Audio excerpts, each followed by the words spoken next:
चित्त आहे का देवापाशी? नाही.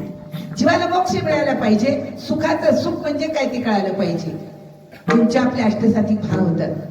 नाम मिळाले, कंठ दाटून येतो, कंठ भरून येतो, कंठामध्ये प्रेम तयार होतं. कंठी प्रेम दाटे, नैनी नीर लोटे, हृदयी प्रगटे रामरूप.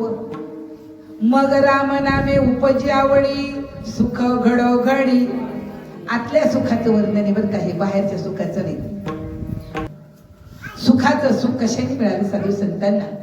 नामदेवरायांना सुखाचं सुख कशाने मिळालं, कधी मिळालं आणि कधी कळालं? नामदेवरायांसाठी भगवान परमात्मा विटेवरचा बाहेर येतो. पाषाणाची मूर्ती कापे थर थरा, जेवी भर भरा नामे संगे. लहान मुलं असं त्याचा भाव असतो. देव जेवतो.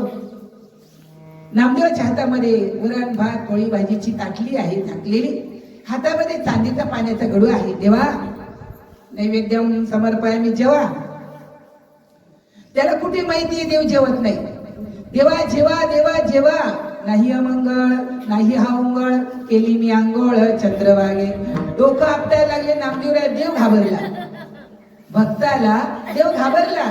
आणि पाषाणाची मूर्ती कापे थर थरा, जेवी भर भरा नाम्या संगे. भरा भरा वरण भात भाजी तर खाऊन घेतली देवाने. आणि ताटली वाजवत वाजवत वाजवत वाजवत नामदेवराय घरी आली. आई देव, आई देव नक्की का? आई देव. 5 वर्षाच्या नामदेवरायांनी आईला आई देव जेवला, नामे मेलिया. जातानी खाल्ला का येतानी खाल्ला? नामदेवानी संशयाने ऐकलं पाहिलं म्हणजे देव जेवत नाही. हे लोक नैवेद्य दाखवतो म्हणजे देव जेवत नाही. देव जेवतो राजा, रोज जेवतो.